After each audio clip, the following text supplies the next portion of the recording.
42 ans au pouvoir. Paul Biya, le coup d'État qui a renforcé son autorité.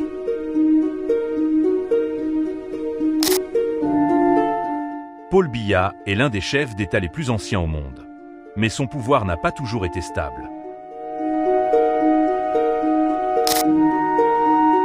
Né le 13 février 1933 à Mvomeka, dans le sud du Cameroun. Il étudie au Cameroun puis en France, en droit et en sciences politiques. Après l'indépendance, il entre dans l'administration et devient secrétaire général de la présidence, un poste stratégique au cœur de l'État.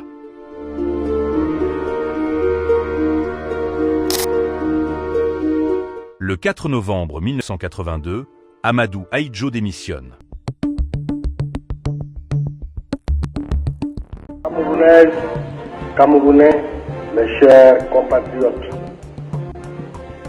j'ai décidé de démissionner de mes fonctions de président de la République unie du Cameroun.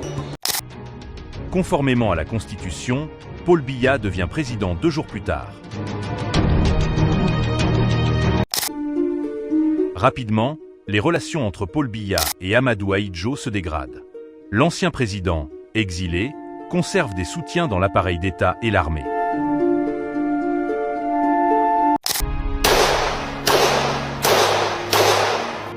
Par une situation extrêmement confuse qui règne à Yaoundé, la capitale du Cameroun. À 9 h ce matin, nous recevions une dépêche de l'agence France Presse annonçant que des tirs intenses à l'arme lourde s'étaient produits pendant toute la nuit et que ce matin, des blindés faisaient mouvement vers le palais présidentiel. La radio nationale diffuse de la musique militaire, mais pour le moment, on ne peut pas parler de coup d'État.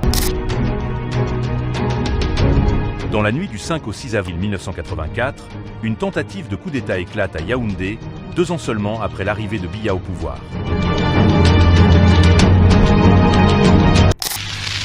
Les libertés fondamentales du citoyen telles que énoncées par la Déclaration des droits de l'homme n'étaient jamais respectées. La Constitution était ballottée au gré des considérations de la politique politicienne.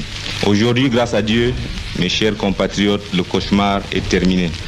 L'armée, sous l'impulsion des jeunes officiers et sous-officiers prêts au sacrifice suprême pour la nation, regroupés au sein du mouvement JOSE, entend redonner sa pleine signification à l'unité nationale et rétablir la détente et la concorde entre les citoyens.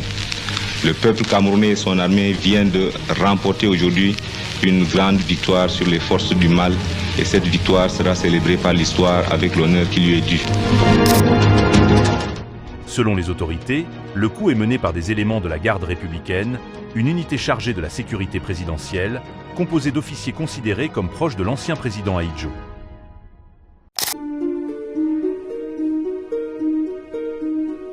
De nombreux putschistes sont sous le verrou, d'autres sont en fuite. Le nettoyage de la ville des éléments factieux se poursuit activement. Aujourd'hui, l'opinion internationale sait et doit savoir que ce complot n'était que réalité. Les ennemis de la République, les ennemis de l'unité nationale sont désormais démasqués et mis à nu. Le bilan officiel fait de dizaines de morts et de nombreuses arrestations. Des procès militaires ont lieu avec des condamnations sévères, y compris des exécutions. Après 1984, Paul Biya dissout la garde républicaine, réorganise l'armée et renforce son contrôle sur l'État. Cet épisode marque un tournant décisif de son règne. Dans les années 1990, le Cameroun adopte le multipartisme. Paul Biya est réélu à plusieurs reprises, dans un climat politique souvent contesté. La tentative de coup d'État de 1984 a consolidé le pouvoir de Paul Biya. Pour ses partisans, il incarne la stabilité.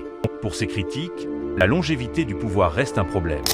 Son rôle dans l'histoire du Cameroun, lui, est incontestable.